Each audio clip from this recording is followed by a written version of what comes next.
We all know nothing beats the energy of playing live roulette in a casino. But playing roulette online sure does have its perks. At the casino, you'll average 40 to 50 spins per hour. But online, you're looking at 100 to 150. The more spins, the more chance of wins. Now, go get lucky. See you in Las Pages.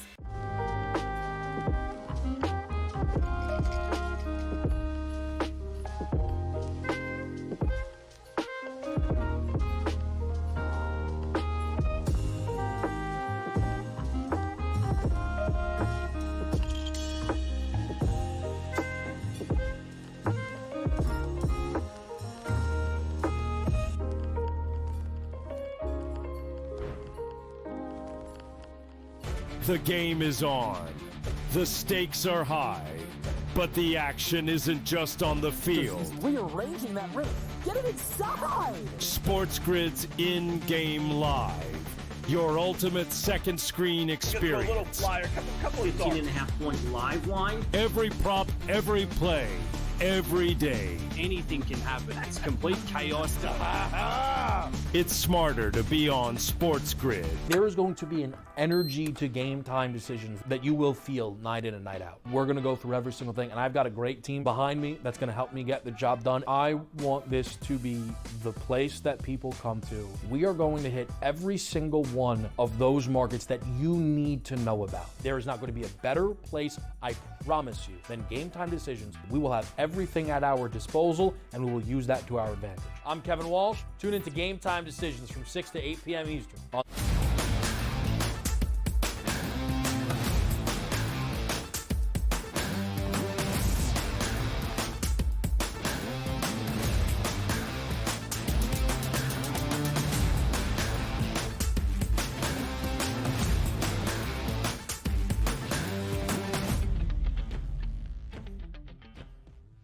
Hello and welcome to a Tuesday live right here on the early line on SportsGrid and all across the SportsGrid network. That includes sportsgrid.com/watch, where you can find your favorite destination to consume everything all across the grid. He is Donnie Rightside. I am Ben Stevens. We are live together in studio for the next 3 hours up until 11 a.m. Eastern Time, bright and early on a Tuesday morning, to look back on National Championship Monday in men's college basketball. And what a finale it was inside the Alamo Dome in San Antonio. A game that we expected to be close, competitive, and tightly contested, and that's exactly what we saw, DRS. The Florida Gators win a national championship for the third ever time in program history, 65-63 against the Houston Cougars, climbing the ladder to cut down the nets in San Antonio to return to the pinnacle of college hoops. Hey, they did it. I mean, absolutely, the cardiac use of it. Hey, the cardiac cats, no, it's the cardiac gators now at this point, continuously coming back in this tournament, showing the mettle that they have.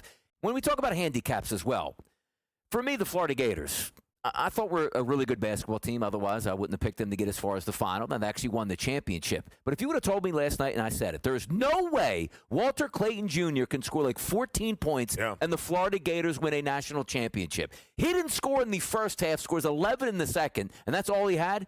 And they won a national championship. Unbelievable, Ben. Only 11 points for Walter Clayton Jr., one of the huge storylines at the half. A goose egg, nada, zilch. Amazing. For Walter Clayton Jr., who had 34 points in the Final Four, and yet Florida prevails, winning a national championship. That was part of the story as well, DRS. Yeah. Not exactly the most offensively pleasing game that we have ever seen.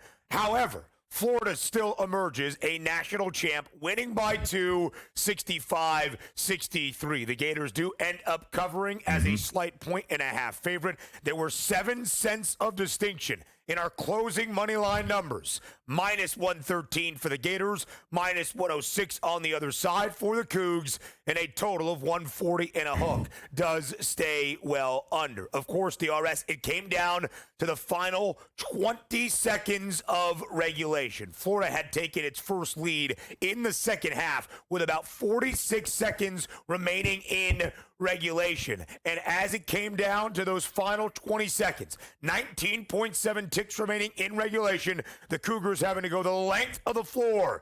Whatever the offensive play call was, it did not work to a T. The ball ended up in the hands of Emmanuel Sharp. He went up to shoot, but did not attempt a shot. A loose and mad scramble for the basketball on the hardwood ended up in the arms of Florida's Alex Condon, and it ended up with a Gators national championship. Now, one of the great upsets of the night, DRS, was not Houston as the underdog winning a national championship, but you staying up for the entirety of our national championship game that ended around 11:30 p.m. Eastern time. What did you make of that chaotic close last night inside the Alamo Dome? Just amazed, and also with the Final Four as it was as a whole. You take a look at how Florida got there. I was actually shocked that they were able to beat Auburn because they were down close to double digits at the half. They erased that. I was shocked that Houston was able to come back from a game where Duke absolutely controlled 3/4 of the way through, only to find out they choked it away in the end. And then you watch this game play out. And in the first half, it was apparent.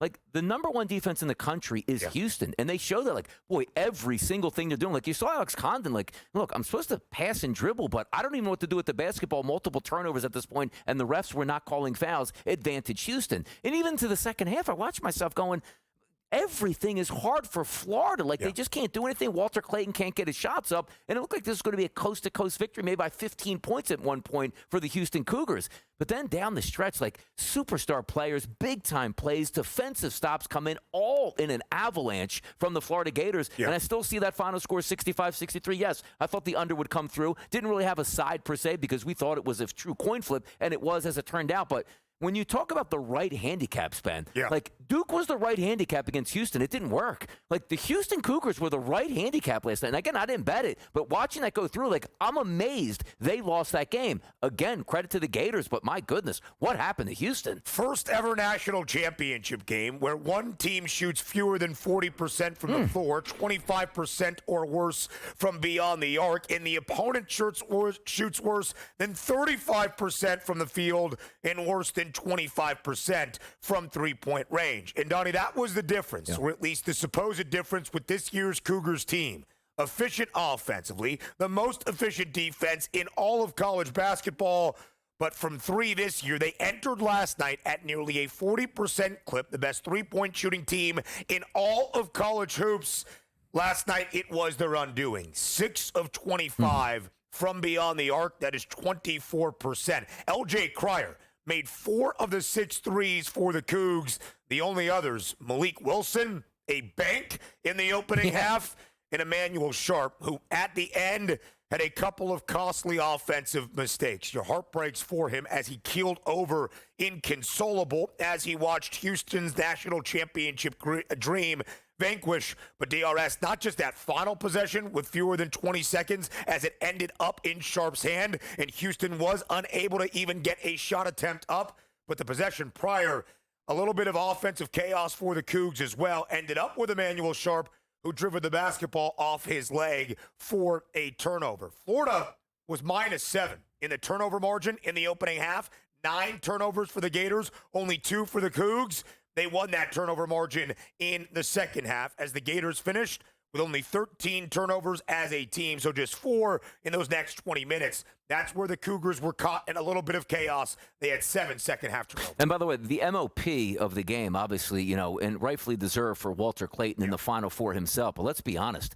They don't even stay in this game if it's not for Will Richard knocking down three-point shots, which seemed like the only guy that was actually taking makeable three-point shots and making those shots. Walter Clayton Jr., we know he has a little bit of that stylistic component, if you will. Hey, you got a guy in my face, so what, I'm rising and firing. But there were some real questionable shots early, and even their head coach says, you know what, during one of the TV breaks we got interviewed, we just got to calm down. Like, I know we want our shots here, but we can't be taking bad shots. We're still hanging around at this point. Once again, though, Houston rises to the occasion in a lower-scoring game. In the second half, if you would have told me at one point that they were going to win that game outright, I wouldn't have believed you one bit. If I had a Donnie, free wager on Houston, plus 100, go ahead, how much you want? That is a max play. Still surprised today that down the stretch, the Houston Cougars, who stole the game from Duke, did the exact opposite against the Florida Gators. And DRS, you saw the numbers right there. Walter Clayton Jr., well under his points prop of 18.5, but did have 7 dimes and 5 boards. Held scoreless in the opening half, did start to find his rhythm in clutch spots once again down the stretch. 4 made threes for Will Richard, 18 points to lead the Gators in scoring, much like Houston, who had 6 total triples as a team. Florida only with 6 made threes from beyond the arc as well, 4 of them belonging to Will Richard. Of course, we will remember the Cougars for what they did in the Final Four. A stunning come-from-behind effort against Duke, matching the 3rd largest comeback we have ever seen in the history of the men's Final Four. But, of course, Florida will also be remembered for its second-half rallies throughout the men's NCAA tournament. Down by 10 in the Elite Eight against Texas Tech. With fewer than 5.5 minutes remaining, they storm back, trailing Auburn by 9 early in the second half. 8 at the break in the Final Four in the All-SEC showdown, and trailing by as many as 12 points last night, DRS, to storm all the way back and be crowned a national champ. Which is great, because sometimes we always talk about teams that aren't tested throughout the tournament. Once they face adversity, how would they handle it? Absolutely spectacular. The Florida Gators should have lost multiple times and won each way. Yes, unbelievable. They certainly did. We will talk about this season in the history it represents for Florida up next on the Early Line.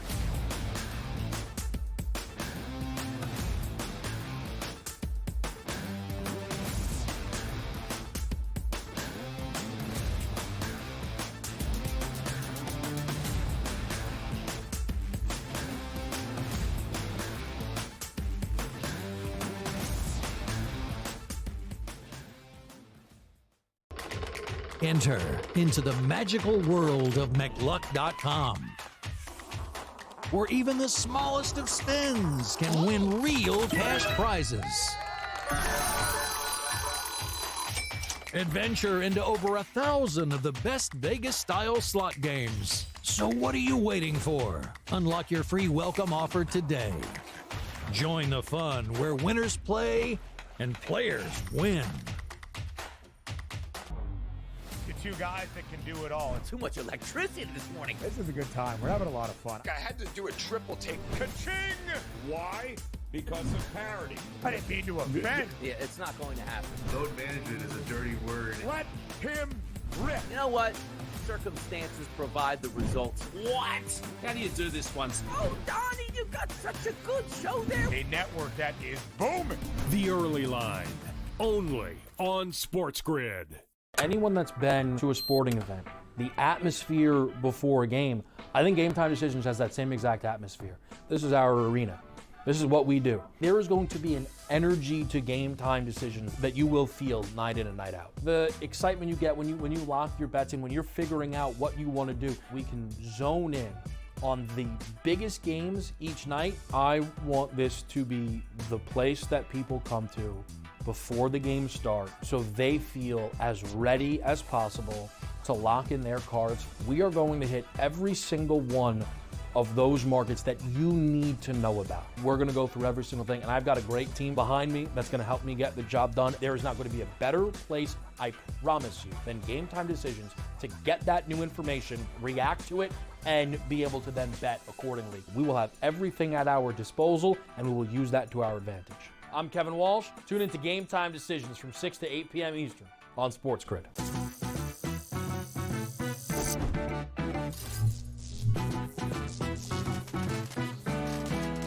Did you know sportsbooks tend to draw up tighter bet lines for events that get even more bettors, like championship games or major matchups? My tip? Try betting on less popular sports. You might have a better shot at beating those odds. Now, go get lucky. See you in Las Vegas. Let's get lucky.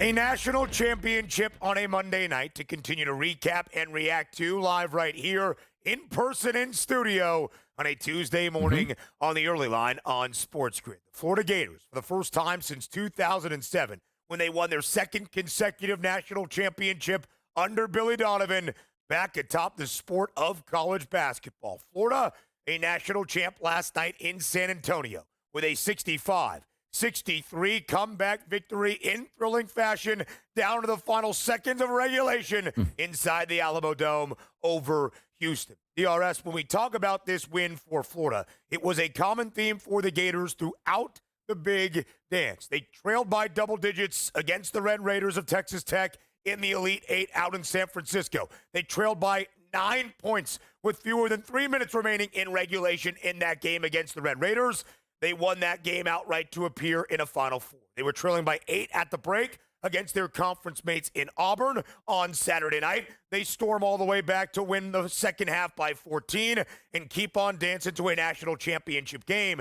They trailed by only 3 at the half yesterday against the Cougs, but Houston off to a blistering offensive start early in the second half. They extended that lead to as many as 12, and yet the Gators remained unfazed once again. Florida comes back to win by 2, 65-63 for the third ever national championship in program history. And we talked yesterday a lot about correlation, right? Oh, well, if that game stays under the total, it's a Houston game, when primarily it was right up until the end of that here. So it's always interesting to watch that play out. But they were phenomenal down the stretch when they needed to make plays. And, boy, they had some blistering plays where it wasn't as if they chipped away, Ben. It was like, hey, we're up 12 points, and in the blink of an eye, here comes Florida ripping down the court, a couple three-point shots and one plays, and next thing you know, they're right back in it, which momentum will change. But understand this, too.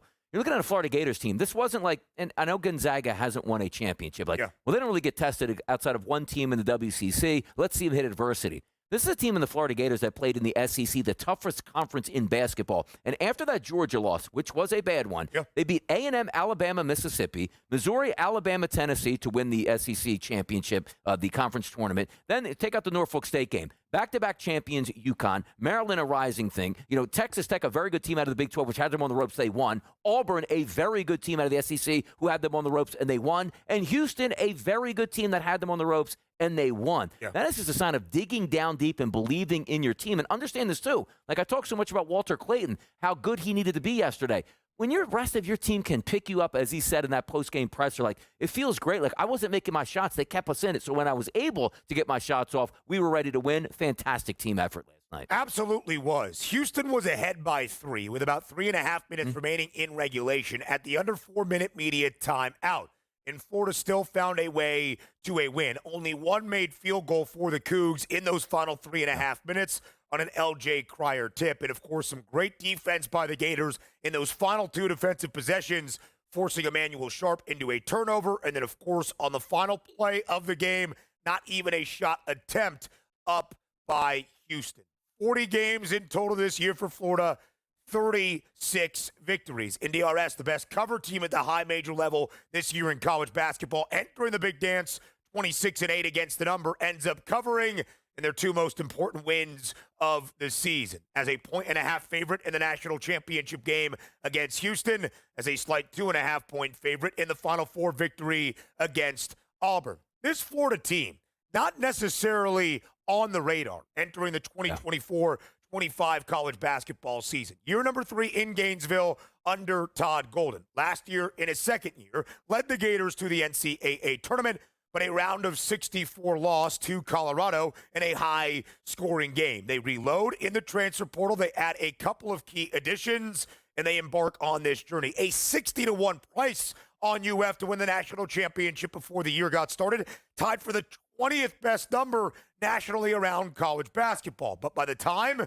they had reached the NCAA tournament, winning the SEC tournament title, the most highly anticipated SEC tournament that we can remember, at a plus 360 price. They had the second best number entering the big dance. And Donnie, as many, including myself, still wearing my Gator green, had picked them to win a national championship, feeling the Gators were one of the most, if not the most by themselves, dangerous teams in all of college. No doubt about it. And the interesting part, too, is where you try to break it down and say to yourself, well, how did we get to this point? We always knew Florida was really good. They played in the SEC. They had some of the biggest wins in the nation, on the road, at home. And the SEC, you're going to get those extra bonus points. But understand this, too. Like at the beginning of the tournament, a lot of people did have Florida winning this. But we didn't expect Florida to have this sort of route where every single game it felt like they were getting an absolute haymaking punch where no team can come back from this. It's not a 3-game series. It's not a 5-game series. It's a 7. You're done because you didn't bring your best brand of basketball. But when crunch time came, that best brand of basketball was the Florida Gators at that point, which they showed again. Look, in a game that maybe have up-tempo, where you have two teams that can really get after it, and let's just say the total, Ben, was 165.5 points in that game. Okay, they came back from 12. Like, if you put that bell curve on Houston, 12-point lead, that's 25 to most teams there with the way they play defense. And to win that game, I'm still sitting here today trying to balance out what actually happened. It was a shocking thing. Much like Houston's rally against Duke in the Final Four, you're watching it with your eyes, but you're not almost believing what you are seeing. To Donnie's point that I think is right on the nose, you are not supposed to be able to come back from down double digits against this Cougars team with the way that Houston is constructed, with how disciplined they are, with how efficient they are on the defensive end of the floor. You are not supposed to be able to beat Houston when they lead by double digits, especially in the second half, and yet that speaks to the talent and the resolve of this Florida team, becoming the 10th program ever in D1 men's basketball history to win at least 3 national championships. In DRS, in the last 20 college basketball seasons, excluding 2020, of course, because we did not crown a national champion. Since 2004-05, 3 D1 programs have won at least 3 national championships. UConn has 4, North Carolina has 3, and as of last night, Florida with 3 national titles as well. Yeah, put them right back on the Pantheon. What's stopping them now at this point? You know the Florida Gators got that big NIL money, playing the SEC, which looks like it's the preemptive basketball conference now in the country. Who's to stop them? Maybe back-to-back for them next year. I'm sure they're going to savor this one, because if you would have told me before the game, hey, Donnie, I'm going to give you one score here. Florida gets 65, no shot they win that basketball game, and they did. Well, look at the national championship odds already. The way to early look at next season in just a bit. But we will tie a bow on how this year came to a close and a national championship in San Antonio. Really the Big Dance as a whole. Next.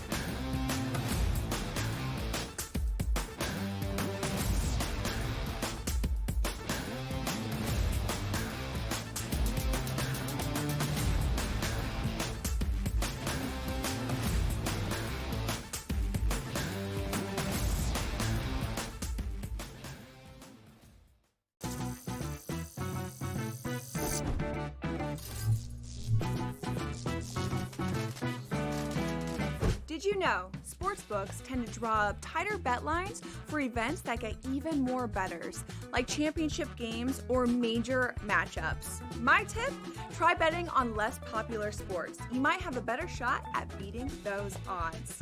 Now, go get lucky. See you in Las Vegas. Let's get lucky.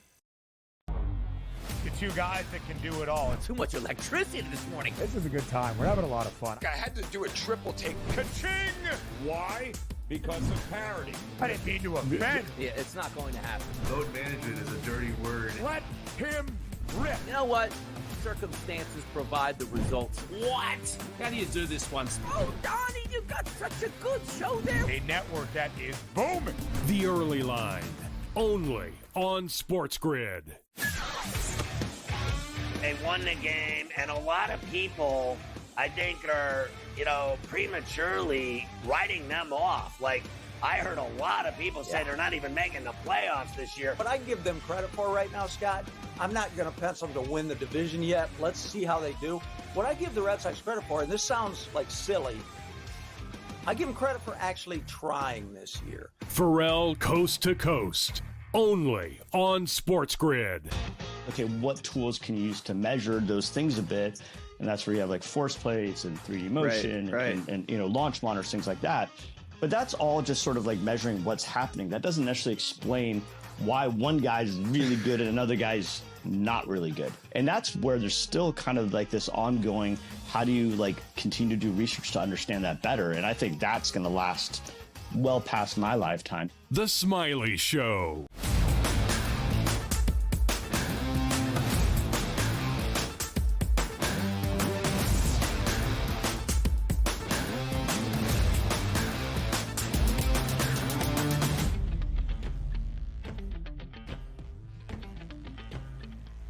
Florida is back atop the college basketball world, a national champ again for the 3rd time in program history, the 3rd time in the last 19 years in the first national championship in Gainesville for Gators men's hoops, not under Billy Donovan, but in year number 3 of the Todd Golden era for this Florida team. At 39 years old, Todd Golden becomes the youngest head coach to win a national championship in men's college basketball since 1983. And a guy by the name of Jim Valvano, who also beat this Houston team. DRS will continue to give the praise to Florida here in just a moment. But, of course, with the joy of victory comes the other side and the agony of defeat. Houston ahead by 12 early in the second half. They led by 3 at the under 4-minute media timeout, and they had not one but 2 looks in the final 30 seconds of regulation to at least tie this game and maybe send it to overtime. Houston still seeking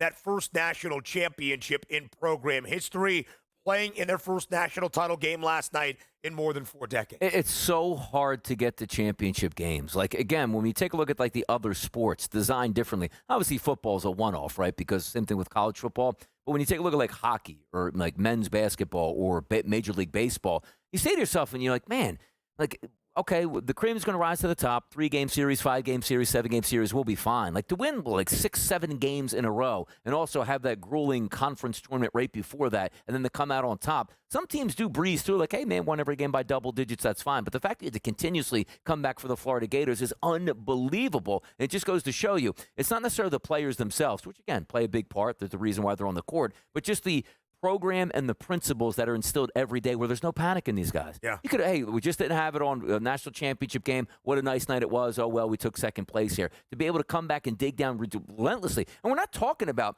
4-point game. Hey, we made a nice comeback. Like, they should have never beaten Texas Tech. No. They should have never beaten the Houston Cougars last night, and they did. That's fortitude of a program. So impressive to watch that play out. I think you can argue that the most dangerous team entering the big dance, the Florida Gators, who had won 12 of their last 13, including that vaunted SEC tourney title in Nashville, did not even play a great 40 minutes for the entirety of a single game in the big dance. They did not cover in the round of 64 against the 16 seed in Norfolk State out of the MEAC. They were trailing UConn by 3 points at the under 4-minute media timeout in the second half. They were only up by 2 against Maryland in the Sweet 16 in a sloppy opening 20 minutes for the Gators. As you share, down by double digits against Texas Tech with fewer than 5.5 minutes remaining. And, of course, we know how Final Four weekend went in San Antonio for Florida. For Kelvin Sampson and Houston. Sampson still stuck on career win 799. He coached in his first national championship game last night, and yet he still does not have a national crown. Second most wins among an active D1 head coach, only behind Rick Barnes, who has 836 career victories without a national championship, 5th most all-time of any head coach with the most career wins and not a national championship. DRS, the story of what we saw with Florida in the national championship over the Cougs was Houston over Duke, was Florida over Auburn. In all 3 of our games in the Final Four, 11 combined points. That was it, the entirety of the margins. Florida won by 6, Houston won by 3, Florida won by 2 last night in the national championship game. 3rd fewest points of a total margin in a Final Four in the history of the NCAA tournament. All number ones, BSS. All number 1. And, Donnie, that was the point, right? Yeah. We talked about the lack of Cinderella, the lack of that March magic that we are often used to for a tournament often defined by its chaos and madness. We didn't get that early, but because of how great these teams were entering the Alamo Dome on Saturday night, we figured we would be in for a special and significant Final Four, and that's exactly what we saw. Yeah, and it wasn't the prettiest basketball that we saw last night, but I guarantee the ratings are going to be high because what do we like? 2 number 1 seeds there in the final to get excitement throughout the day, and then a close game all the way through. Some people might have dipped out like they did in the Duke game on Saturday night. They got this one wrapped up. I'll get an extra head start on work tomorrow. Not the case in that one. If you stuck with it all the way through like most of us did, BSS, you enjoyed everything all the way through and just the crowning of a national championship and the future of what these programs will have. Because as you pointed out, the Final Four, both games were phenomenal right to the end. You watch the game on Monday night here in the national championship game, phenomenal all the way to the end. Sometimes just as a sports fan, as a non-gambler, that's all you can ask for, and that delivered in a big way. It was not a waste of your time to watch all of them. No, it was not. All 3 games in the Final Four, the team that was trailing at the half won that game Not outright, supposed to happen. including in a national championship for the Florida Gators. They are the national champs in 2025. How about 2026? Look at those odds up next.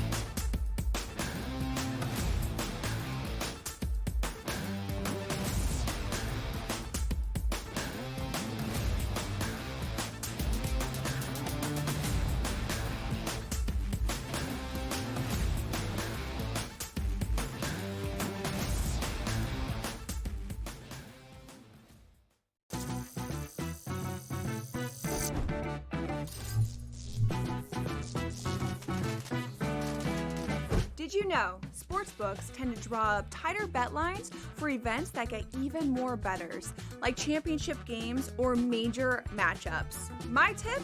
Try betting on less popular sports. You might have a better shot at beating those odds. Now, go get lucky. See you in Las Vegas. Let's get lucky. The two guys that can do it all. Too much electricity this morning. This is a good time. We're having a lot of fun. I had to do a triple take. Ka-ching! Why? Because of parity. I didn't mean to offend. Yeah, it's not going to happen. Load management is a dirty word. Let him rip. You know what? Circumstances provide the results. What? How do you do this one? Oh, Donnie, you got such a good show there. A network that is booming. The Early Line, only on SportsGrid. They won the game, and a lot of people, I think, are, prematurely writing them off. Like, I heard a lot of people say they're not even making the playoffs this year. What I give them credit for right now, Scott, I'm not going to pencil them to win the division yet. Let's see how they do. What I give the Red Sox credit for, and this sounds like silly, I give them credit for actually trying this year. Pharrell Coast to Coast, only on SportsGrid. Okay, what tools can you use to measure those things a bit? And that's where you have like force plates and 3D motion and launch monitors, things like that. But that's all just sort of like measuring what's happening. That doesn't necessarily explain why one guy's really good and another guy's not really good. And that's where there's still kind of like this ongoing, how do you like continue to do research to understand that better? And I think that's going to last well past my lifetime. The Smiley Show.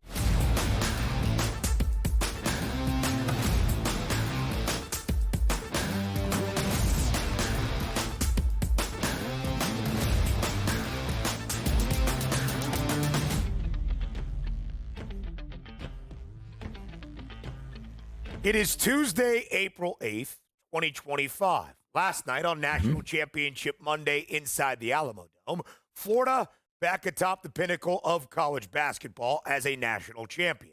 Is it ever too early to look at next year's college basketball odds in a 2025-26 campaign?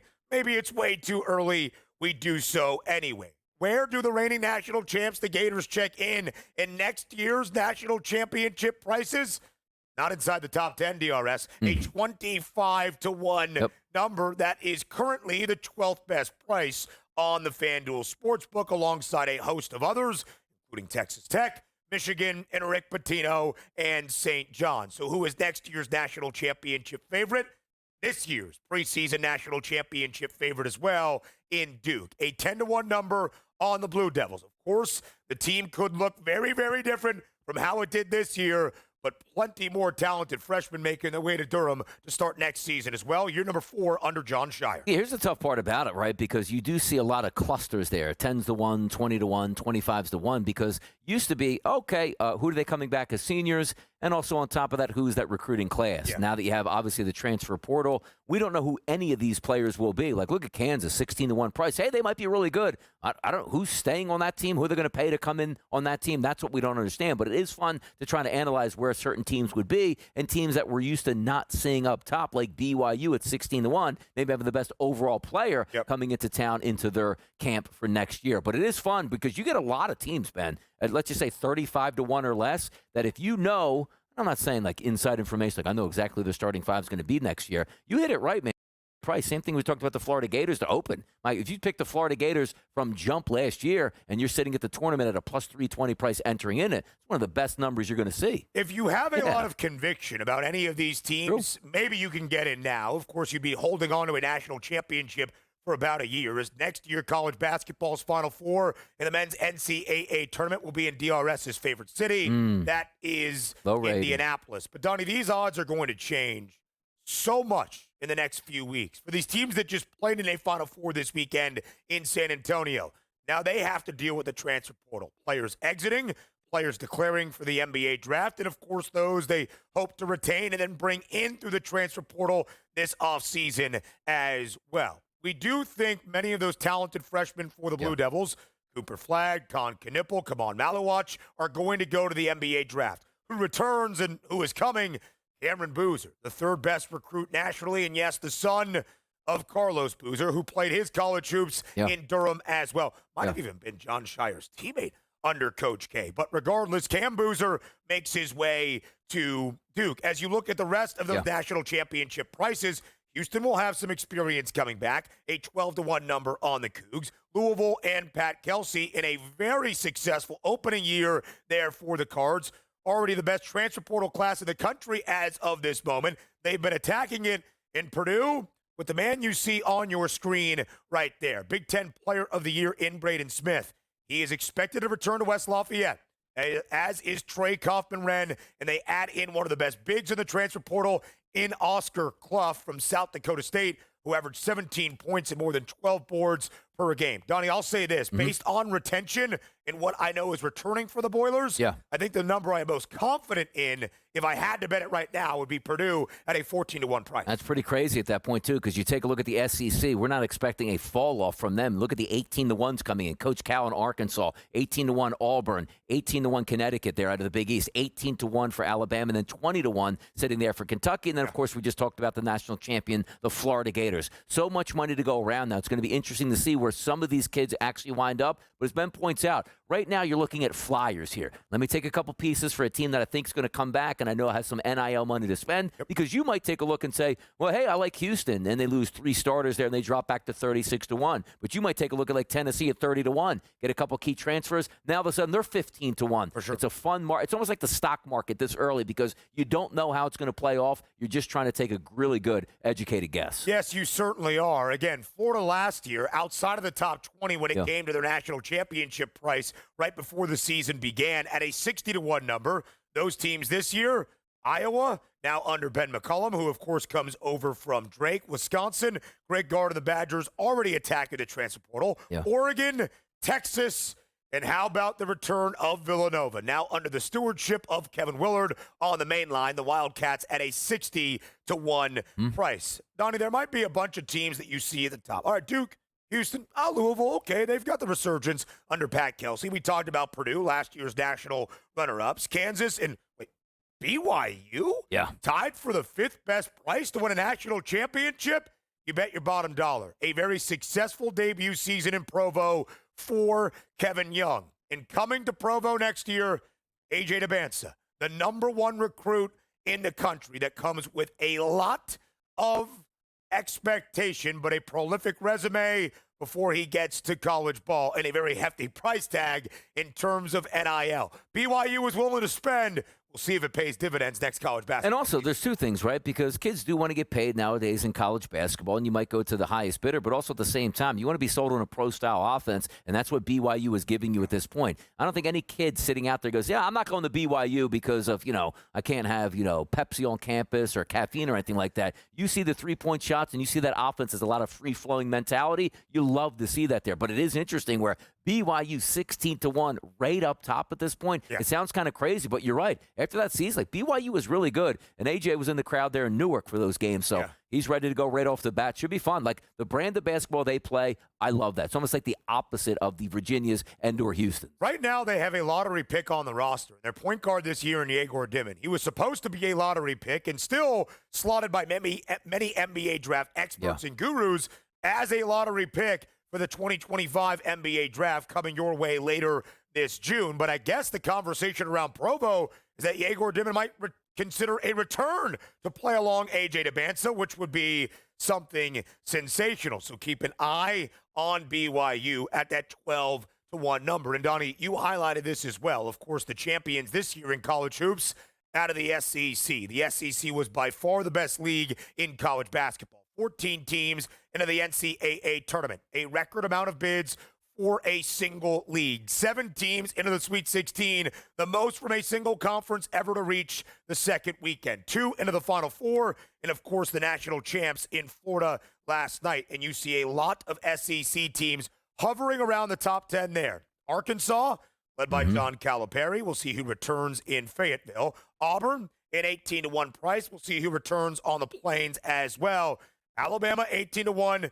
Kentucky 20-1, and then the reigning champs 25-1. That will be the price on Todd Golden and his Gators. And also, it's so tough because the SEC, we know, and we're not expecting a fall off next season. Well, how good can it actually be? Can it get back to the levels it did this year? Quite frankly, so, because you see a lot of money being thrown around the SEC from a coaching staff perspective as well as to a player's perspective. But it's hard. Like, it's almost like you want to take one of those other SEC teams to start the season that you figure can get hot, because if you have an easier path to victory, more wins on your roster, that means a 1, 2, or 3 seed could be available, where you might be taking a look at a Kentucky team once again, like, hey, 21 seemed good. Well, wait a second, why'd they get the 4 line? Well, they have 8 losses in SEC play. Not their fault, but you want the easiest path to victory here. It's just fun to see where these things are lined up at the FanDuel Sportsbook and some of the value you can get down the line, but it's the Blue Bloods up top, man. Hey, we just saw Duke. They're really good. They'll be back. Houston, good. They'll be back. Louisville is the interesting one to me because they look like they were on the precipice of, we might not even have like a major Division I program anymore, and how quickly things change where they have one good season. It's like, yeah, you know what? Great coach. They can recruit, and they have NIL money. Put them in the top 3. 27 wins for Pat Kelsey and the Cards this year, matching the second best turnaround season to season at the high major level in college basketball, and with a great transfer portal class already. A lot expected for Louisville next season as well. I will make a couple of points based on the trends we saw in this year's NCAA tournament. 5 of the past 6 champions have been a 1 seed. 14 of the past 18 now have been a 1 seed. And something that continues to be the case, each of the last 21 national champs in men's college basketball have ranked inside the top 12 of the Week 6 AP poll. Pay attention to that in December next year. More on TEL next.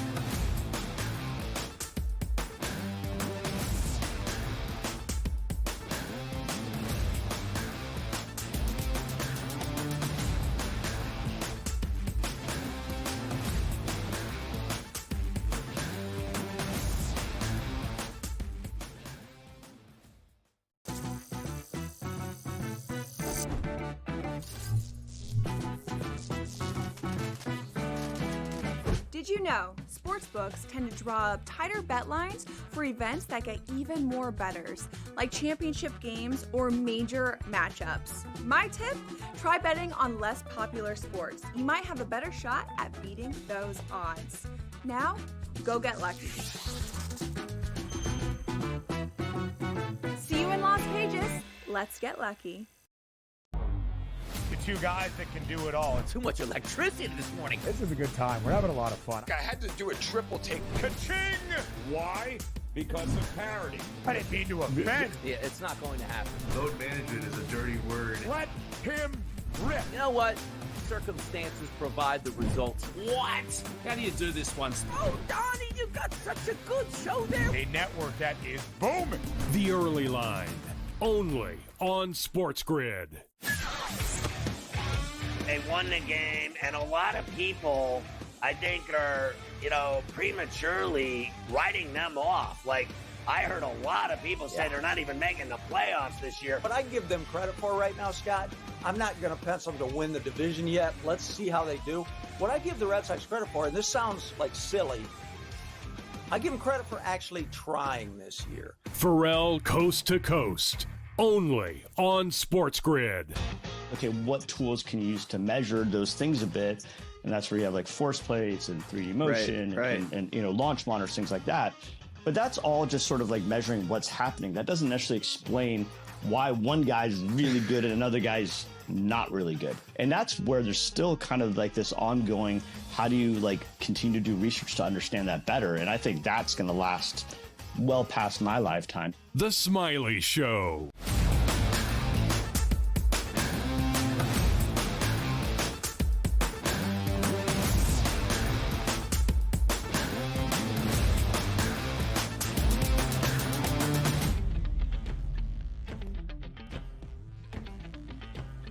For the past 3 weeks plus, our primary focus has been on college basketball. Conference tournaments into the big dance and the 22-day run from Selection Sunday until last night in a national championship in the men's NCAA tournament. Now college hoops is kind of in the rear view. We took a way too early look at 2025-26, but a lot is going to change this offseason and throughout the summer months. Speaking of the summer, let's talk some Major League Baseball as we get things going, approaching the 2-week mark of this MLB campaign. Yesterday, the Dodgers visiting the White House in the nation's capital, taking on the Nats, and booked, of course, as a pretty hefty road favorite at a minus 176 moneyline price. But some poor defense early, even with a good outing from Dustin May, kind of cost the Dodgers, despite a big night from Shohei Ohtani, who hit his fourth home run of this season and had multiple RBIs as well, including a triple DRS. And despite all of that for Shohei, the Dodgers come up short against the Nats. Washington pulls off the upset, winning 6-4. Yeah, third loss by the Dodgers here. Many people may say, hey, you know what? They're not going to have their third loss until mid-May at this point, the way they open up the season, losing 2 out of 3 to the Philadelphia Phillies. Okay, the Phillies are a good team. It's a road trip. He said, all right, let's rebuild or re-strategize because we're going to take on Washington. Should be an easy victory. You get down 2-0 right away, but in the top of the inning on the third, Ohtani ties that one up. Like, okay, they got their ground footing back here. Still not able to win that game. 6-4, high-scoring game, goes over the total. And even though Ohtani, one hit short of a cycle at that point, wasn't enough for a victory here for the Dodgers. Nobody's panicking. They're 9-3. It's going to be fine. But I just think that we can see that, yes, they're mortal. They're not going to win 7 of every 8 games, and that's the way it's going to be in the Major League Baseball season. They're good. They'll win a ton of games. Yeah. But we have those polls, 117 plus, 125 plus. Probably not going to be there. There'll be over 100 wins. That'll be fine. They'll win the division. Ohtani 3 of 4 yesterday at the Dish with those 2 ribbies and a home run. A good start for Dustin May despite recording the loss. 3 runs scored against him when he was on the Dish or on the bump, but a couple of defensive mistakes out of the Dodgers. Only 1 earned for Dustin May, who was brilliant in his first start since the 2023 MLB campaign in his debut this year for the Dodgers against the Braves. LA started a perfect 8-0. They have now dropped 3 of their previous 4. Donnie, the preseason win total for the Dodgers, 104.5. It skied up to 108.5 after that record-setting 8-0 beginning. It is 107 and a hook right now, the under having the juice. The Dodgers will be okay. 11-game Major League Baseball slate on a Monday as well. And Donnie, my Cincinnati Reds, a struggle to begin this year. I need them to go over 79.5 wins. Well, they do get a victory yesterday, snapping the 7-game win streak of the San Francisco Giants by the Bay. Win number 4 this season for the Reds as Cincy blanks San Francisco behind a great showing from Hunter Green on the mound. 8 2/3 innings pitched for Green, no earned runs, 7 strikeouts. This is what we always anticipated. And also, into the 9th inning, Ben, throwing as high as 100 miles per hour. So you know the guy had some juice coming into that game last night in a true pitcher's ballpark, which must be nice for him for playing a great American ballpark for the majority of his games. But understand this. We can also correlate this to the Dodgers. Say, well, how good can they be?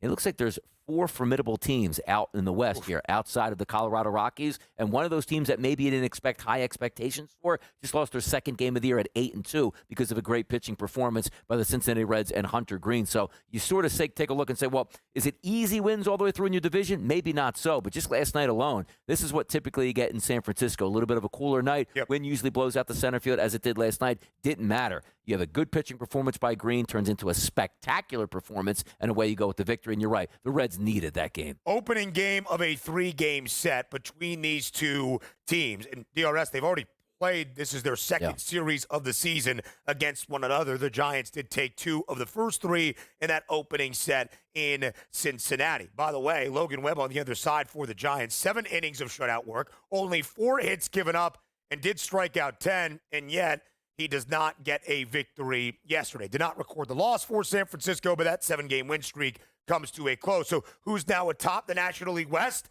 Not San Francisco anymore.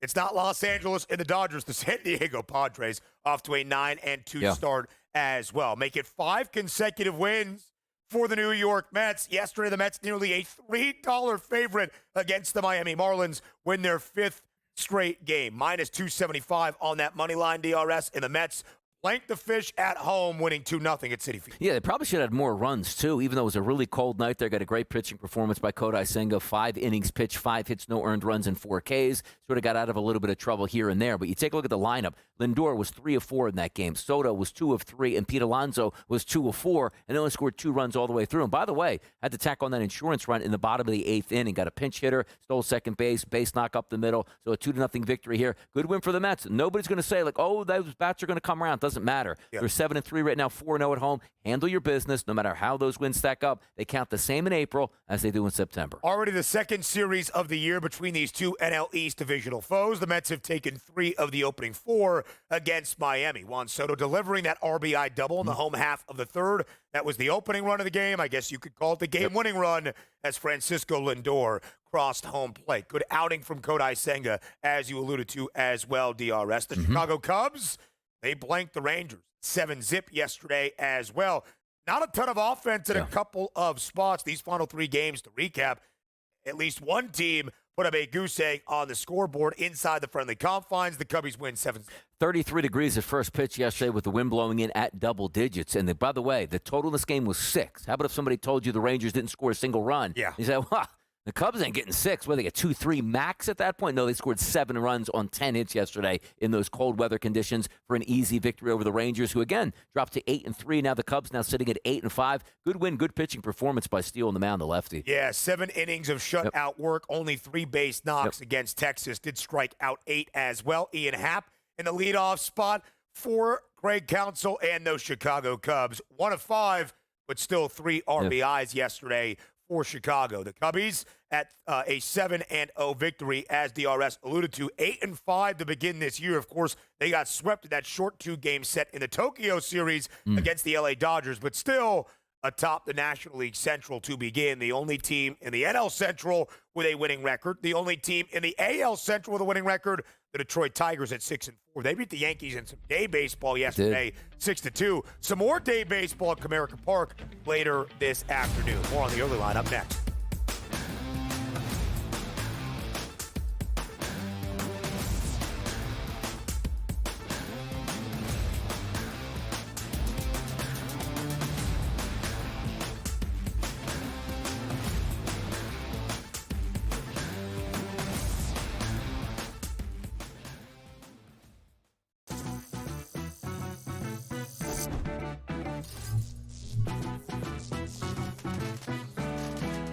Did you know sportsbooks tend to draw up tighter bet lines for events that get even more bettors, like championship games or major matchups? My tip?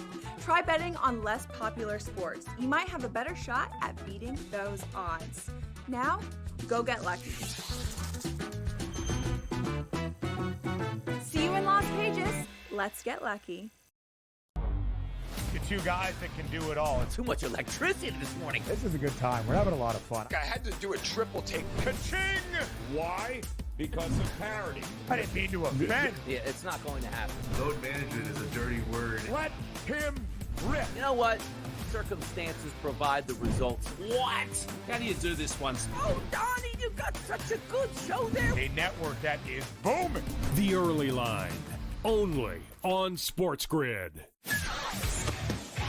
They won the game, and a lot of people, I think, are, prematurely writing them off. Like, I heard a lot of people say they're not even making the playoffs this year. What I give them credit for right now, Scott, I'm not going to pencil them to win the division yet. Let's see how they do. What I give the Red Sox credit for, and this sounds like silly, I give them credit for actually trying this year. Pharrell Coast to Coast, only on SportsGrid. Okay, what tools can you use to measure those things a bit? And that's where you have like force plates and 3D motion and launch monitors, things like that. But that's all just sort of like measuring what's happening. That doesn't necessarily explain why one guy's really good and another guy's not really good. And that's where there's still kind of like this ongoing, how do you like continue to do research to understand that better? And I think that's going to last well past my lifetime. The Smiley Show.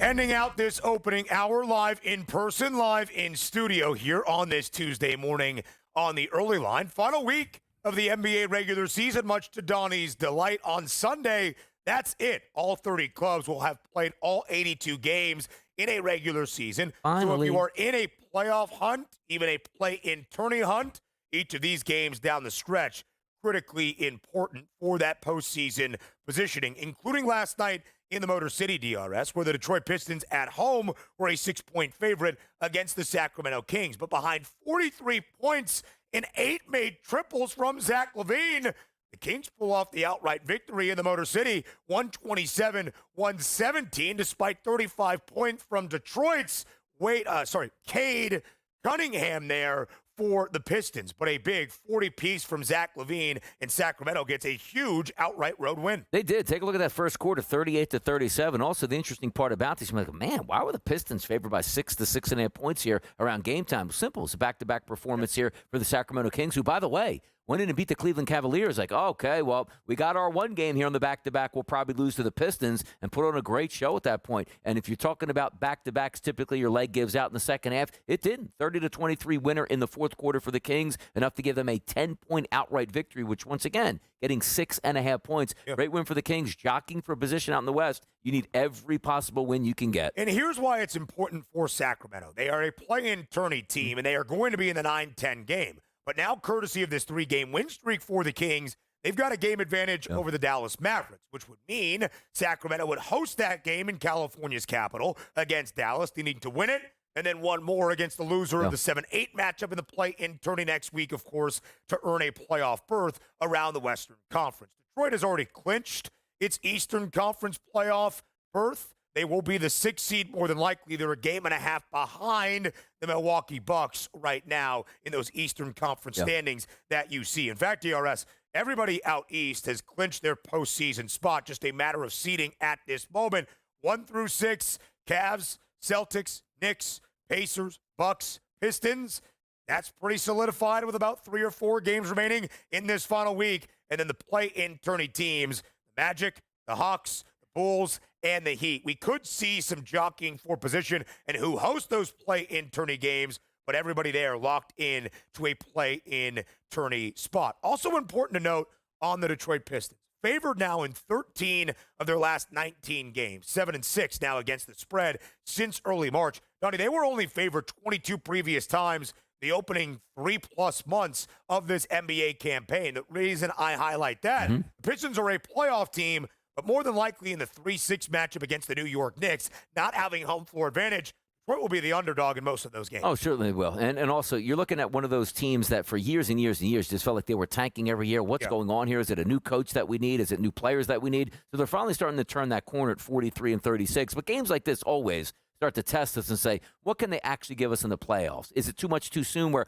okay, we made the playoffs this year, we got bounced in the first round, we can learn from that? Because probably so. But they do have upper echelon talent, a good mix of veterans and also young players that should be able to maybe make some waves. But last night, you're supposed to be the Kings team on a back-to-back last night, not lose by double digits in your own building when you have the rest advantage. And the former number 1 overall pick, Cade Cunningham, in his 4th year, looking the part of it, finally healthy and performing at a very high level. 35 points, just not enough to edge out Sacramento. The Kings, by the way, this year is an underdog, 13-6 against the spread, now with 10 outright victories. How about our only other game of 2 last night in the NBA? In Miami, the Heat win by double digits, in fact by 12, but as a 12.5, 13-point pregame favorite, Miami does not cover.